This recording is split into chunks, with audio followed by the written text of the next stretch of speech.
同学们，大家好！你们知道寒号鸟这种动物吗？有的小朋友说了，我在书上见过。那么你们知道它是住在哪里呢？那么我们就今天带着这个问题一起学习课文寒号鸟，看看它是住在哪里，有什么样的生活习惯。首先，我们看一下本节课的一个学习目标：一、正确认读本课的生字词，熟读课文，这个也是我们本节课的一个重点。二、理解课文内容，知道寒号鸟冻死的原因，明白课文所传递的哲理，这个也是我们本节课的一个难点。那么在学习课文之前呢，我们首先来看一下我们这节课需要会读的生字有哪些。我们看第一个豪，这个就是咱们刚才题目出现的那个字，寒号鸟的号。那么小朋友说，老师，那我们平常都说它念号呀。是的，它是一个多音字，所以我们这块画了一个红圆圈。一会儿我们可以再去认识一下。我们先看一下豪，那我们组词什么？豪就是寒号鸟豪。好，下一个堵，那么堵我们给它组什么？堵住，是不是一堵墙堵，是不是？缝组词缝隙，是不是缝隙？这个荡，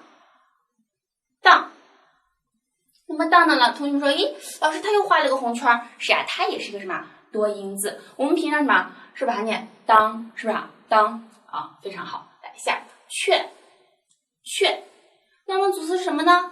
喜鹊，是吧？喜鹊还有鹊桥都可以。这个朗，我们组词朗读、朗诵，以及我们经常说什么朗朗上口都可以。这个衔，那组词什么？衔接，是不是衔接？这个枯树、枯枝、枯叶、干枯都可以。这个劝，那劝字我们给它组个什么词呢？劝说，是不是好，我们看劝解，是吧？都可以。这个趁，那趁我们给它组个什么词趁着、趁机，是不是都可以。这个将我们可以组个什么词呢？将来。还有我们解释什么？看电视什么呀？将军，是不是都可以？这个且字我们组个词，我们经常说的并且怎么样，是不是而且怎么样，是吧？都可以。这个腊，那我们经常说什么腊月，是不是腊月？那腊月是什么呢？就是我们农历的12月。还能组什么？还有我们吃的一个东西叫腊肉都可以。还有这个狂，那我们组词疯狂，还有什么狂吼，是不是都可以好，下一个吼，我们组词吼叫、怒吼，是吧？都可以这个吼。下一个复，我们组词什么？复习，是不是我们要考试复习，每天回去要复习，还有什么复试都可以。最后一个哀，那么组词可以什么？悲哀，是不是我们还可以组什么？哀嚎也可以，是不是哀嚎？好，我们来看下面这个就是我们本节课的一个多音字的一个认识。我们看一下这个嚎，是吧？给念嚎，呼嚎，还可以我刚说什么？哀嚎，是不是都可以？还有这个什么号，是吧？号角都可以这个呢当，也是我们刚才在认读的那个字头的当，得当，是吧？得当这个什么当我们经常说的当然啦，是吧？当然，是不是当？好，我们看我们本节课需要掌握的一个生字。首先看第一个面是一个什么三拼音节了。那么它呢是一个什么独体字，是不是独体字？那么我们可以看到它在田字格中书写的时候是什么？手横是什么？短一些。那么它中间的这个两横的部位均匀不均匀对，要均匀一些可不敢高的高，低的低了。那么我们要给它组一个词是什么？表面。还有我们经常吃的一种食物什么？面食是吧？面条啊是吧？面食都可以哈，这个都是面。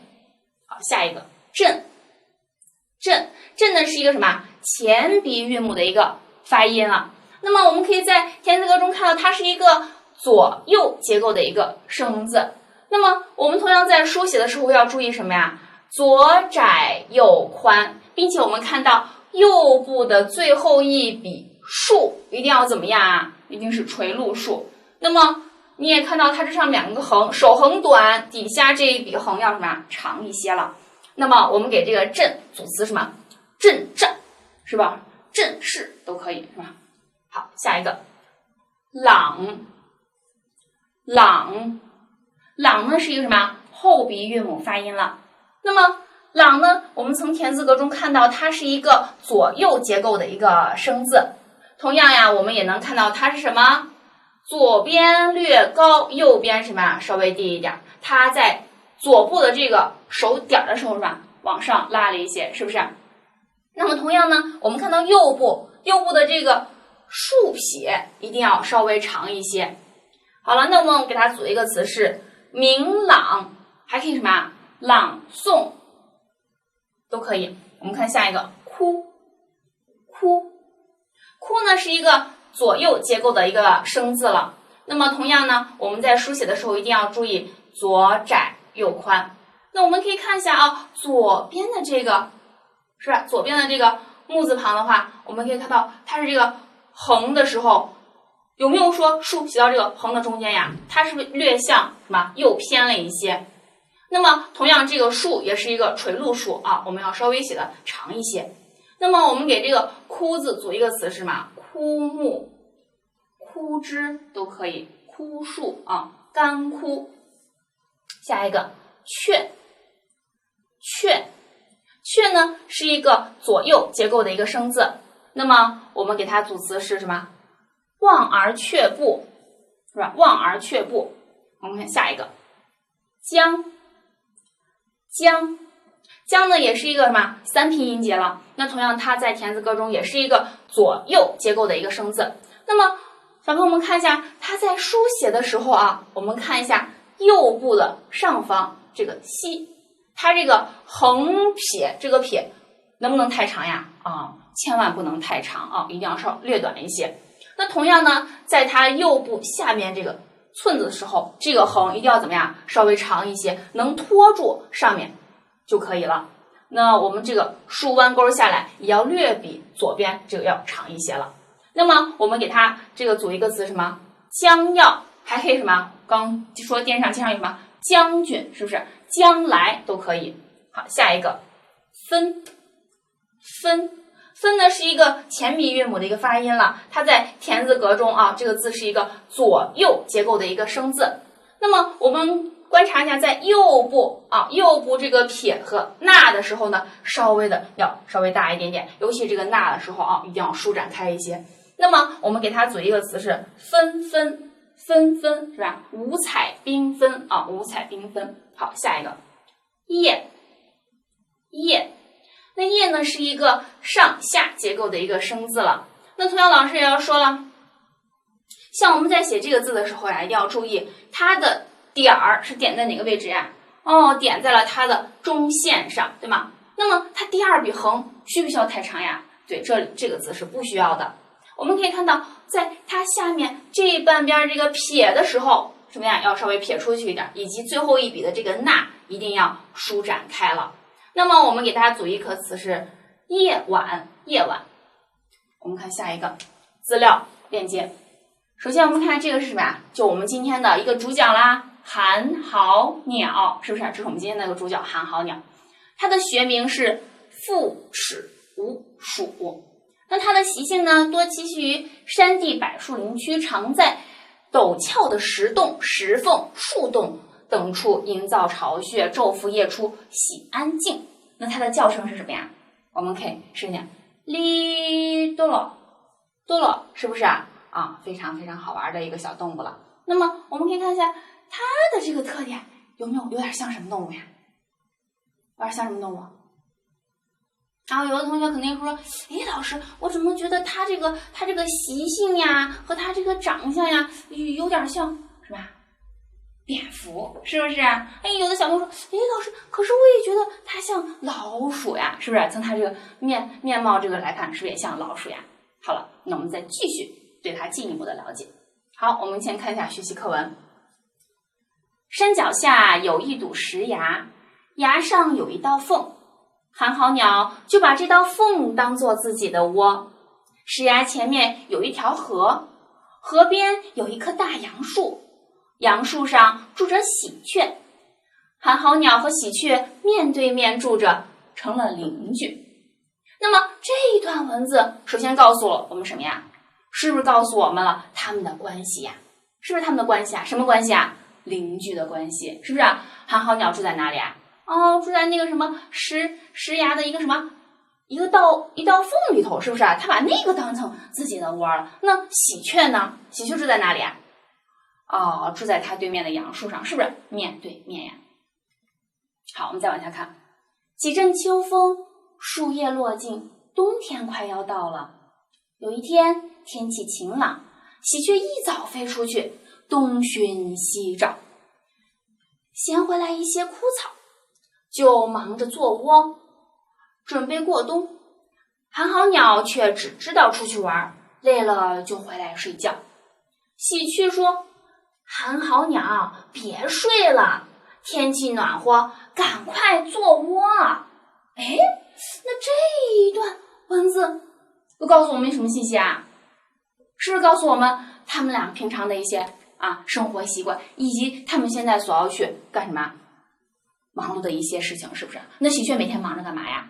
哦，因为冬天看树叶落尽，冬天快要到了，那喜鹊每天忙着干嘛？哦，忙着做窝呢。我们要看到它这块用了一个什么词呀？东寻西找，是不是用了一个东寻西找呀？忙着做窝，准备过冬了。可是寒号鸟呢？它在干嘛呀？寒号鸟在干嘛呀？哦，寒号鸟只知道出去玩，累了怎么样？回来睡觉，是不是回来睡觉？那说明寒号鸟只知道什么？玩、睡觉，是不是它俩的一个鲜明对比呀？好，我们接着往下看。寒号鸟不听劝告，躺在崖缝里对喜鹊说：“傻喜鹊，不要吵，太阳高照，正好睡觉。”他有没有听喜鹊的劝告？哦，他不但没有听喜鹊的劝告，还说什么傻喜鹊，不要吵，是不是呀？寒号鸟它是不听喜鹊对它的什么话啊？你看我们从这幅图上是不是啊？喜鹊你看东寻西找的，是不是啊？嘴巴里头是不是还叼着什么？衔着一个什么枯草，在忙着干嘛？做窝。然后我们从这幅图上可以看到，这个寒号鸟在干嘛？哎呀，在它的这个缝缝里头睡着嘛，睡觉，是不是？好，那么这一部分告诉我们什么？冬天快来了，喜鹊呀忙着垒巢过冬呢，而寒号鸟却又是玩又是睡的，是不是？不去垒巢。最关键是什么？它还不听什么劝告。好，我们再往下看。冬天说到就到，寒风呼呼地刮着，喜鹊住在温暖的窝里，寒号鸟在崖缝里冻得直哆嗦，不停地叫着哆啰啰，哆啰啰，寒风冻死我，明天就做窝。哎，我们想一下，这一块对他俩的一个，是不是对他俩现在的这个环境又做了一个描写，对他们俩的一个状态又做了一个详细的介绍，是不是？那么此时此刻喜鹊在干嘛呀？温暖的窝里，是不是在温暖的窝里？那寒号鸟呢？哎呀，冻得直打哆嗦，是不是？那我相信小朋友们在冬天呀，有时候也会冷，是不是？冷的那种感受是不是？哎呀，直打哆嗦，是不是？有时候我们还要跺跺脚，是不是？而寒号鸟这个时候哆啰啰，哆啰啰，是不是？一定是非常非常冷的。所以我们看，是不是对环境描写？环境外头怎么样？是不是太阳高照呀？不是太阳，而是什么呀？寒风呼呼的刮着，是不是？非常的寒冷。好了，那么喜鹊是在哪里呢？温暖的窝里。那我们的寒号鸟呢？打哆嗦，而且它告诉自己：“哎呀，好冷呀，明天我就要做窝了。”那他明天到底有没有做窝呀？我们再往下看。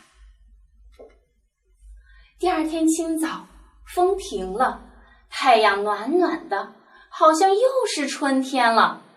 喜鹊来到崖缝前，劝寒号鸟：趁天晴，快做窝，现在懒惰，将来难过。这是喜鹊第几次来劝告寒号鸟？是不是已经是喜鹊第二次来劝告寒号鸟了呀？那么寒号鸟经过了昨天一晚上的多啰啰，那他听过这个喜鹊的劝告以后，有没有想过就是我要赶紧去做窝了？有没有呀？我们看他是怎么想。令寒号鸟忘了昨日的寒冷，是什么让寒号鸟忘了昨日的寒冷呀？原来是风停了，太阳暖暖的了，是不是啊？寒号鸟觉得又暖和了，是不是又暖和了？说明什么？说明喜鹊给他说了一个什么道理啊？现在懒惰，将来难过，是不是啊？是不是喜鹊给他的一句忠告呀？好，让我们继续看一下课文内容。寒号鸟还是不听劝告，伸伸懒腰答道：傻喜鹊，别啰嗦，天气暖和，得过且过。这个时候是不是喜鹊又再次劝告他呀？那寒号鸟有没有听呀？对，他还是不听劝告。他不听劝告，他伸伸懒腰说什么？说傻喜鹊，别啰嗦，天气暖和。这里用了一个什么呀？得过且过。那这个得过且过是什么意思呀？只要能够过得去，就这样过下去，形容胸无大志，没有什么长远的一个打算。那么这个自然段同时也告诉我们呢什么呢？写冬天到了，喜鹊住在温暖的窝里，而寒号鸟却什么呀？得过且过，还是不肯什么呀？去见他的什么巢，是不是？他垒他的巢。寒冬腊月，大雪纷飞，北风像狮子一样狂吼，崖缝里冷得像冰窖。寒号鸟重复着哀嚎：哆啰啰，哆啰啰，寒风冻死我，明天就做窝。这句话我们听到是不是特别耳熟呀？记着刚才最开始的时候，那天晚上也是风刮得很大，寒号鸟说：我明天就做窝，是不是？明天就做窝。好了，那么我们看到这句话用了什么？像狮子一样怒吼，用了一种什么比喻的手法？哀嚎哀嚎，重复着哀嚎，哀叫因悲伤而呼号痛哭。我们看从这幅图上，是不是我们看到他这个表情，似乎好像都能感受到他的那份寒冷，是不是？他此时此刻一定是非常非常非常寒冷，而且非常非常我怎么没有做窝，是不是？想他此时此刻一定是非常的后悔。好，我们再看，天亮了，太阳出来了，喜鹊在枝头呼唤寒号鸟，可是寒号鸟已经在夜里冻死了。那么这一段文字告诉我们什么呀？寒号鸟的一个结局。那是什么样的结局呀？在夜里冻死了。那是为什么有这么一个结局呢？为什么？是不是懒惰导致的不幸结局呀？记不记得喜鹊给他说过什么？记得什么？让他做窝，并且什么2次的劝告他。可是寒号鸟都找了各种各样的借口，并没有听喜鹊的劝告。是不是并没有听喜鹊的劝告？那么这段文字告诉我们，写寒冬腊月，喜鹊在温暖的窝里熟睡，寒号鸟却冻死了。那么我们想，这个结局是不是可能也是预料之内的呀？当冬天快要来临的时候，喜鹊是不是非常有远见呀？它早早的趁还没有来到冬天的时候，就怎么样去准备它的垒巢，去用枯草给它垒巢，是不是？那么说明寒号鸟什么呀？因为懒惰，是不是因为懒惰？好，我们看一下，本文是一篇运用对比手法写的童话，叙述了喜鹊和寒号鸟对待垒巢的不同态度，以及最后的什么呀？不同的结果，说明了好逸恶劳、得过且过是没有好结果的。那么，同样，老师也要在这里给小朋友说什么？勤劳万事成，是吧？懒惰不能什么成事。那就是不是就像寒号鸟这样子啊？和喜鹊的对比，喜鹊是不是就是因为什么勤劳万事成了？那寒号鸟呢？是不是懒惰一事无成呀？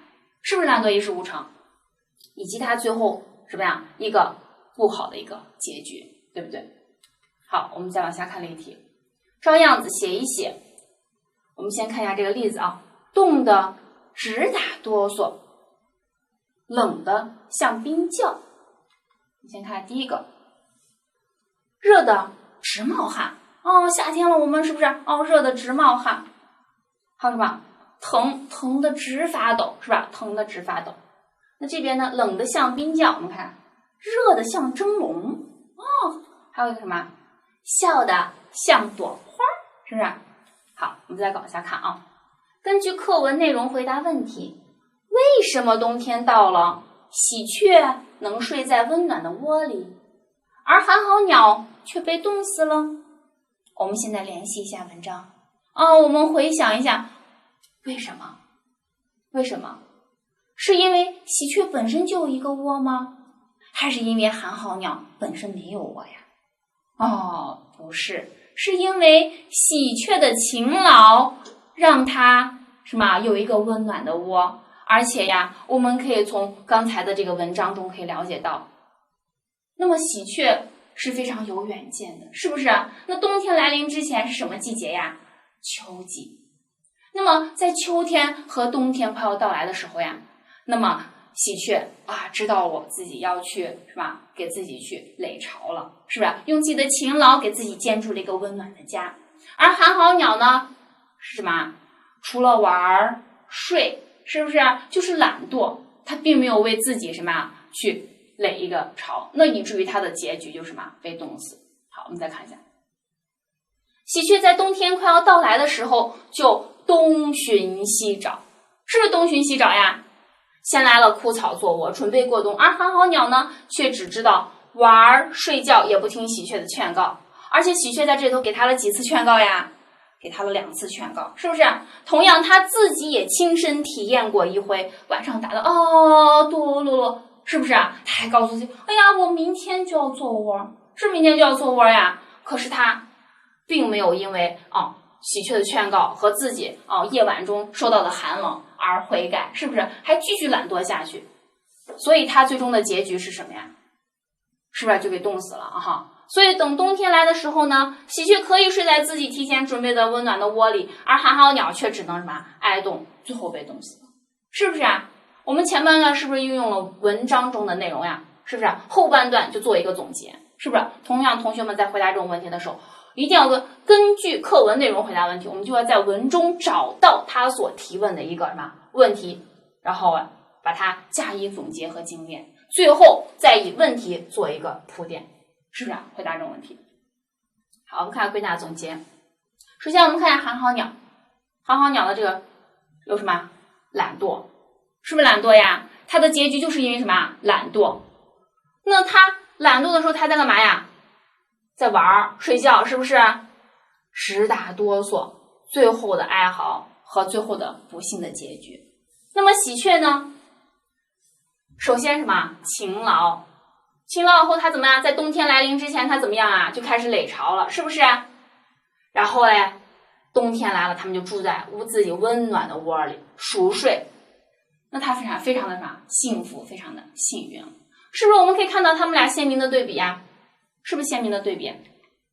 好，那么我们本节课就上到这里了，谢谢大家。